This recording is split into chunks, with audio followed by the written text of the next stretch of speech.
better in the 1940s. It was bad. It was evil. But what happened? Something changed. They committed less crimes. Maybe they were afraid. I mean, 4,000 Black men, women, and children were killed in violent lynch mobs. That's your explanation. But racial terror permeated American culture for hundreds of years. Black America is worse than it has been that affected in the last 80 years. The generational psyche of an entire group of people? Well, I'm sure it did. I'm not discounting that. I'm just shows they were actually better in the 1940s. It was bad. It was trying to get the officer who murdered George Floyd pardoned, and I just want to know what your reasoning was about that. Well, George Floyd didn't die because of the police officer. He died largely because of a drug overdose.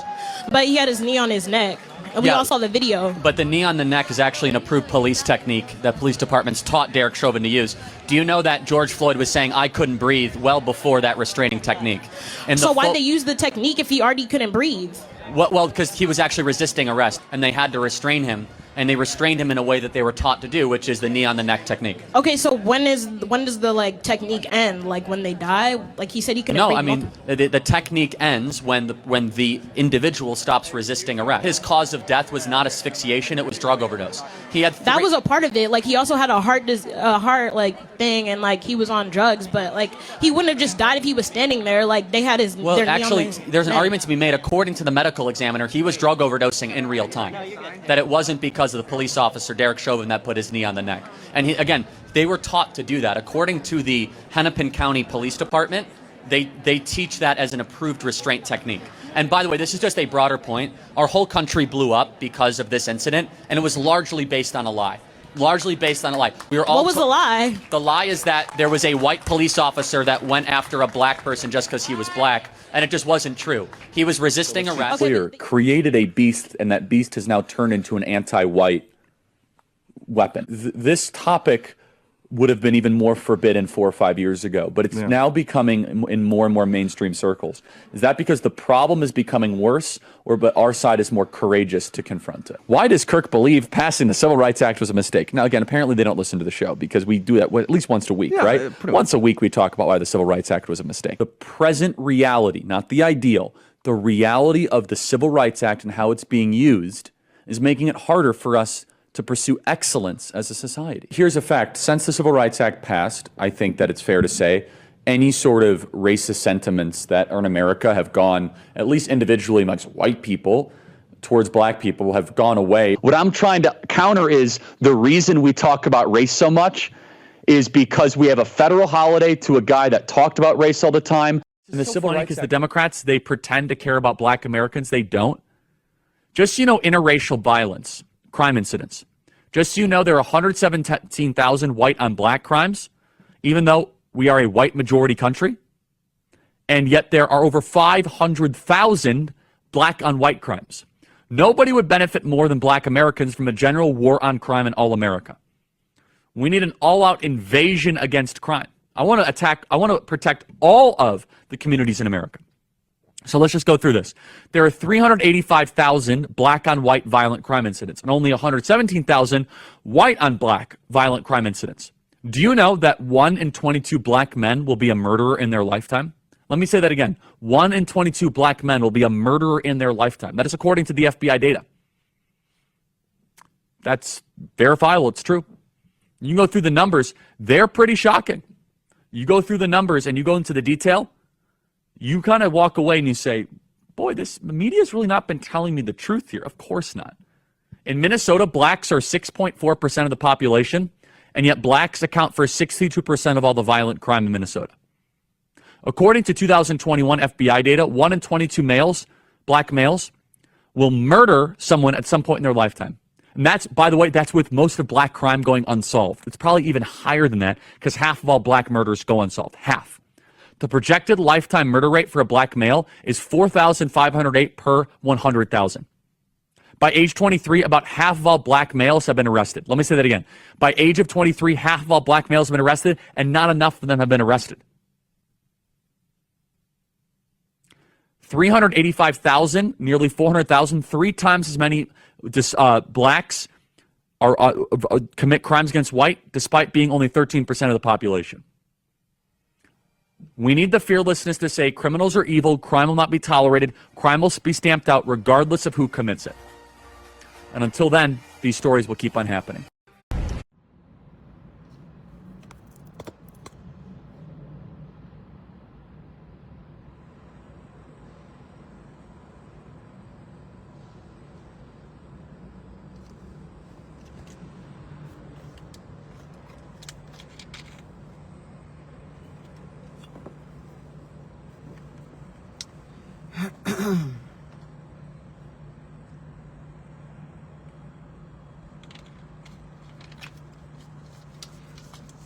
All right.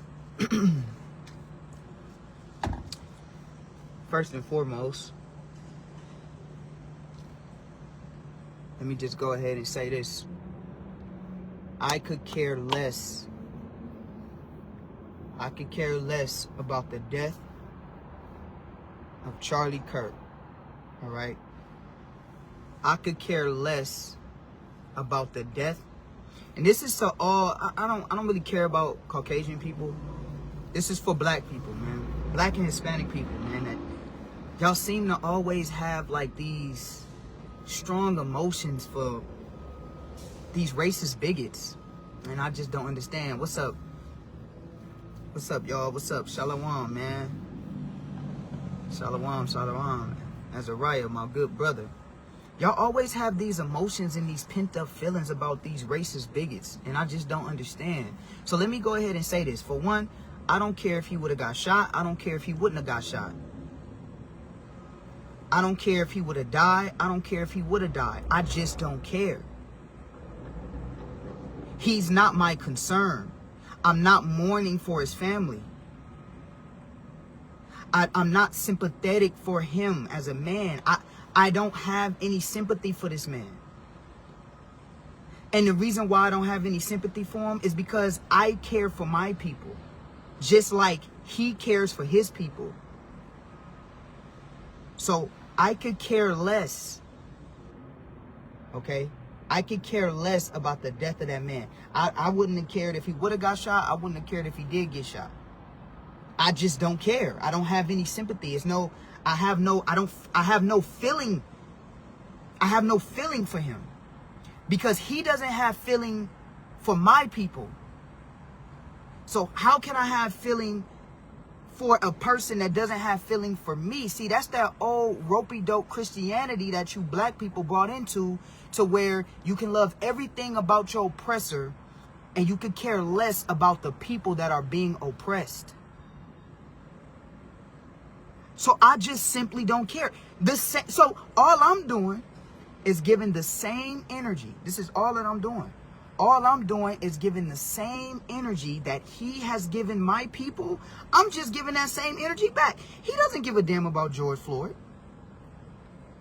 He doesn't give a damn about Ahmaud Arbery. Y'all forgot about Ahmaud Arbery? The cat that, the young cat that was just, you know, walking in a white neighborhood and just so happened to look at a construction home being built, and two white men in the truck thought he was doing something bad and chased him down in the truck and took his life. Y'all forgot about Ahmaud Arbery?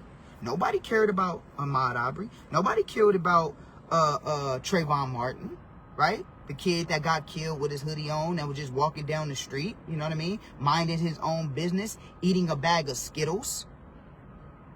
They didn't care about that. And George Zimmerman was allowed to go free. And then in that same state, in that same region, a black woman went to jail, went to prison for shooting warning shots in the air. But a man is free and still walking and killed an innocent child that was just wearing a hoodie. Nobody cared about that. What about you know, we gonna go all the way back to the Black Panthers. What about Bunchy Carter? Bunchy Carter was assassinated at UCLA. White people didn't give a damn about Bunchy Carter dying. They didn't give a damn about Bunchy Carter dying. Do they care about your fallen soldiers? They don't care about you black and Latino fallen soldiers. They don't give a damn about y'all dying. So why is there so much emotion behind a man that clearly doesn't give a damn about you? This man didn't talk about y'all say. They didn't talk about your Martin Luther. He didn't talk about your Martin Luther King. He didn't talk about your whole, you know, y'all love Martin Luther King. He didn't talk bad about Martin Luther King. He didn't talk bad and made it seem like all black people are just these animals. Because I didn't really know who he was. I'm going to be real with y'all. I seen him, but I didn't really, you know, I didn't know his rhetoric. You feel me? Like, I didn't get into his rhetoric. I didn't know, you know what I mean? I didn't really know, you know? So when I started looking into his rhetoric and I'm seeing all these videos posting up, and I'm the person, I like to look at the whole video. I know there's clips and stuff like that float around. I'm like, let me look at the whole video. Let me go back and check out the whole video before I make a judgment call. I went back and it's no different. Black people getting on here like defending this dude. Oh, you gotta go back and watch the whole video. When I watched the whole video, the same message is there, that black people was demons and evil. and can't fly planes. So you think I give a damn? You Negroes is the problem, man. I don't even care about Caucasian people. It's you Uncle Tom Negroes, man, that I just can't stand. Like I said, I don't care whether he would have lived or whether he would have died. I just don't care. I don't have any emotion. It's kind of like, you know what I mean? Like, not like that. You know, if somebody loses a family member on that side, I don't care. I don't feel nothing. I have no sympathy. I'm not saddened. I'm not nothing. I don't feel anything for his kids because all of the people of my people that died, you didn't care about our kids. What about all of the comments and the rhetoric that you spew? Right? You talk bad about black people as a whole. You talk bad about black people in general. I'm a black man, quote unquote. I'm really an Israelite, but in America, I'm a black man. So when you paint narratives that black men are monsters and we have to be, and this is from his words, that we have to be protected from black people, I'm going to take he's talking about me. Because we in this together, because the cops ain't going to see just the thug. They going to see your skin. They going to see me wearing a do-rag. They going to see me wearing a hoodie. And they going to hear his comments and feel some way about all black people. So when I see somebody spewing that type of rhetoric to my people, how can you feel any remorse or sympathy for a person like that? I just don't. Now, he's entitled to his opinion. I'm not mad that he feels that way. Look, listen, I understand that white people was racist. I know. I'm not a fucking idiot. Excuse my language. I'm not an idiot. I know white people don't like us. I know that. So it doesn't shock me when they talk about us the way they talk about us. That's fine. I know my enemy and my enemy knows who I am. So that's fine, you know, and I can be cordial with my enemy because I know who he is and he knows who I am. But when he dies, I don't feel no sympathy. I'm not sad. I'm not crying. I feel nothing. I don't feel anything. Honest, to tell you the truth.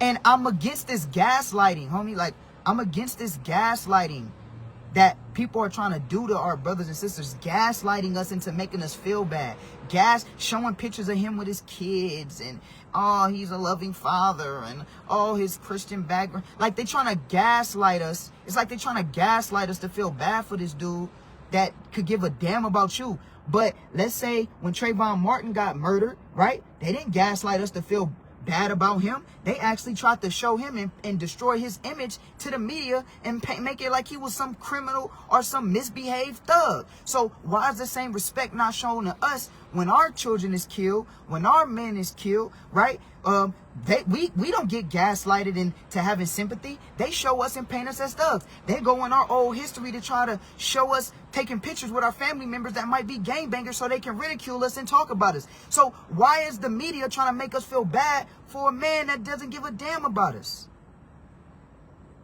I don't understand. I don't feel bad for the dude. I don't care about dude. I don't. And all you black people that care about dude and you crying over dude, you crying over dude, and you arguing with your own brothers and sisters over dude, you a sellout and you worse than dude. You a sellout and you worse than dude. And I don't care what nobody feel. You a sellout and you worse than old boy. I think my people that are Uncle Toms and Coons or whatever you want to call them, they the worst. Y'all the worst. No accountability. No accountability for them. And again, this is just me simply putting it out there. Again, I don't care whether dude would have lived or whether dude would have died. I don't care if dude would have got shot or dude wouldn't have got shot. I could care. I don't feel anything. I am still mourning Bunchy Carter. I am still mourning Malcolm X. I am still mourning Patrice Lumumba. I am still mourning Martin Luther King. I am still mourning Huey P. Newton. I am still mourning all of the political prisoners that fought for the rights of my people that America made public enemy number one and locked them up. I'm still mourning for them. I'm still mourning for Bobby Seale. I'm still mourning for the false rape robbery of my people that got brought here. I'm still mourning for all of the injustices that's been done for my people and the systemic racism that is passed down to my people. I'm still mourning for my people. What the hell do I look like mourning for a damn enemy of my people that could care less about my people? I still ain't got over Malcolm X. What? What are we talking about? What are we talking about? I ain't still got over my ancestors that came over here on them cargo slave ships. I still ain't got over that. So how can I mourn for a man that is on public record telling you that you don't deserve reparations, that white people don't deserve? I watched this man have a debate.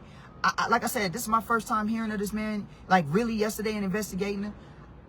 I literally watched the man tell my people that we don't deserve reparations because it's not white people's fault today that we went in slavery. But when the question was asked, well, do you think it's the opposite effect? All of the white men and women that profited off of slavery and have their riches and their millions from slavery, do you think that they should profit from that? And his response is, yes, I think they should profit from that. I just don't think y'all should profit from anything.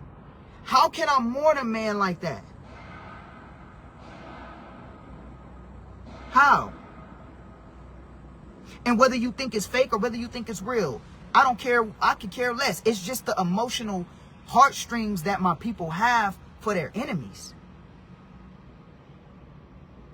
Like, you mourning for a man that told you that white people deserve all of the money from slavery that they got, all of the millions that they got that was passed down from generation to generation. They deserve that, but your black ass don't deserve nothing. Now, granted, it's not about money, because I don't think, me personally, I don't think money is the answer for all black and Hispanic people. That's not the answer, because rightfully so, we do got money, and we ignorant with money. It's re-education is what we need to come under the law, statutes, and commandments of the Most High God. But it's just the point. The point is that you are less than nothing, and you deserve nothing. That's the point. Jewish people got reparations. America is still paying reparation to Jewish people, and it didn't even happen over here. It didn't even happen over here. And America gives Jewish people millions upon millions of dollars each year.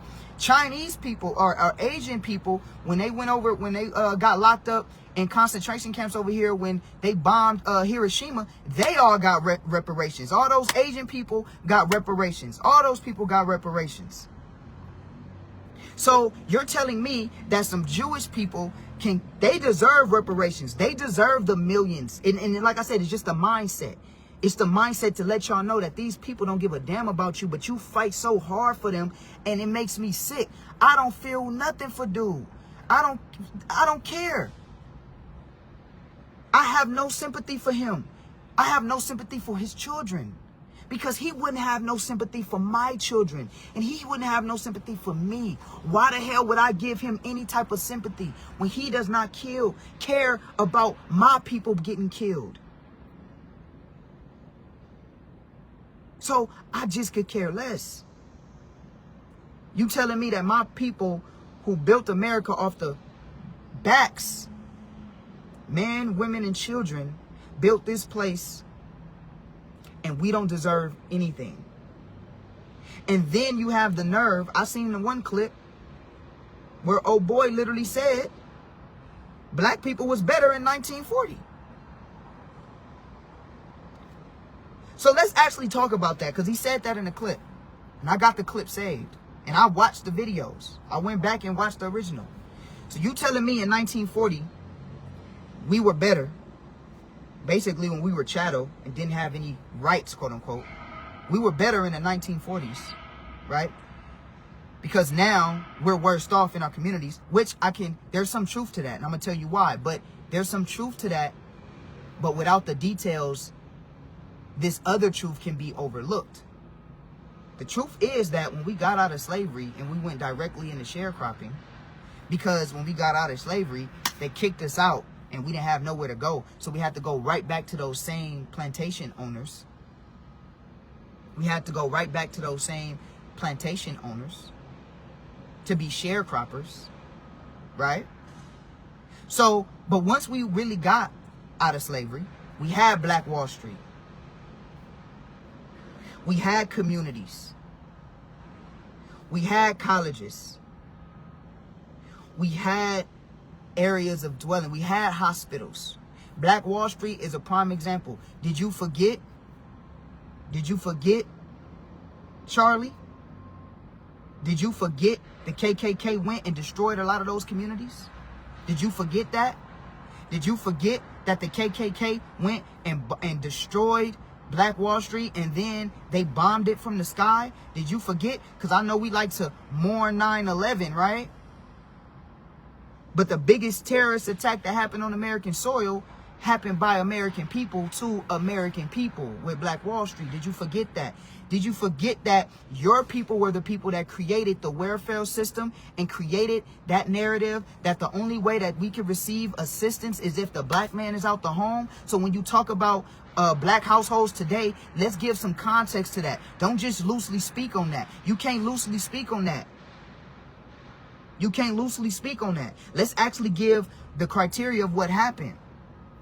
And I'm going to bring it back full circle today. Did you forget they bombed our communities? Did you forget they destroyed our communities? Did you forget the massacre of Redwood? Did you forget about that? Did you forget not one reparation was paid for the massacre of Redwood? Did you forget that? Did you forget any of that? Y'all, you forgot about that. Did you forget that when we had thriving communities that they destroyed our communities? Did you forget that before they gave us the welfare system? Before they did that, well, how did we even get to a place to where we needed government assistance in the first place? Well, we got there. We got there because did you forget that America outsourced all of the jobs that black men were working at that time? They outsourced all of those jobs to get cheaper labor in other places. Did you forget that they took our jobs from us when we were working the locomotive industry and so on and so forth? Did you forget that they took the jobs of black Americans purposely and outsourced those jobs to other nations of people? And we lost, and hundreds of thousands and millions of black men lost their jobs and could not provide. Did you forget that your government did that to us? Did you forget about that? Oh, you forgot about that. And then they came up with the welfare system. And then they came up with the black man can't be in a home if you're on the welfare system. That's called systemic racism. Oh, you forgot about that. You forgot about that if you bag a dog into a corner, it's either fight or flight. So you forgot about when they purposely destroyed our communities. You forgot about that. You forgot about Crips and Bloods. The gang violence that you talk about actually was started and formulated to protect us from white gangs called the spook hunters. Oh, you forgot about that, right? We're not gonna get into that history. I'm just gonna paint a narrative that y'all violent. I'm just gonna paint a narrative that y'all violent and y'all savage. Oh, you forgot about that. You forgot about the Black Panthers when all they wanted to do was create hot food programs and create a safe environment for us in our communities. And because of the police, the pigs were killing us at that time and murdering us in broad daylight, right? So the Black Panthers formulated, but then we got ridiculed in the media and then shipped to prisons and then killed and murdered when all they were trying to do was have decency and rights as American citizens. But you forgot about that. But it was okay to just paint us as animals and criminals when we're not. We're not just animals and criminals. And it's a method to the madness. And the reason why we act the way we act now is because that trauma has been passed down from what your people have done to us. Now, that's not to say that we can't change it around, my people. We do got to change it around. But let's not act like we're just naturally savages. And no. We're not doing that. We're not naturally savages. Let's not forget what America has done to us over the years. And this ain't no woe was me party, because I believe that we don't need the white man. That's what I believe. I believe right now, if we wanted to, we can come together under the commandments of God, because I think that's the law we should base ourselves around. And we can come back. We don't need the white man. But the problem is we got too many people that's sucking and jiving for the white man to this day. To this day. So I could care less about the death of a Caucasian man, and it makes me sick to the core of my stomach. It makes me sick to the core of my stomach when I see black people so sad and crying over a man that did not give a damn about you. That did not give a damn about you. and you're crying and you're sad and you're mourning for a man that could care less about you, but all of your leaders that have died, you're not mourning for them and you don't care about them. And you're not sad about them. And I don't hear you talking about them. And I don't hear you speaking up for them. I could give a damn about a Caucasian man that did not give a damn about me. This is war, baby. Hey, you think America care about those kids in Arabia and Iraq and Iran that's stepping on landmines right now? You think America care about them kids that's getting killed in the Middle Eastern countries that's warm right now, that's stepping on landmines, that's getting their houses bulldozed? Man, that's a casualty of war. America don't care about that. America don't give a damn about no kids over there that's getting killed or their enemies. You think America cared when they dropped bombs on Hiroshima? You think America cared about that? America don't give a damn about them kids that's born with the cleft lip over there and when they dropped them bombs on Hiroshima? Don't give a damn about that. You think they care about that? So why the hell do I gotta give a damn about a man that don't give a damn about me? It saddens me, man. It saddens me because my people are we either so far gone into hating each other, right? Killing each other, gang violence, prostituting our women, ignorance. We either so far gone on that side, or we so far gone on the other side to where we hate our existence because of that, and we love the person that's actually systemically creating this environment. Who do you think owns the media, music, and things of that nature? Now, granted, we don't have to make this music. I'm not placing no blame on no white man. That's not what I'm doing. I think that my people need to get up and stop taking this crap. I'm not placing no blame on no white man. I believe that my people were the reasons why we put ourselves in this predicament, when you read Deuteronomy chapter 28.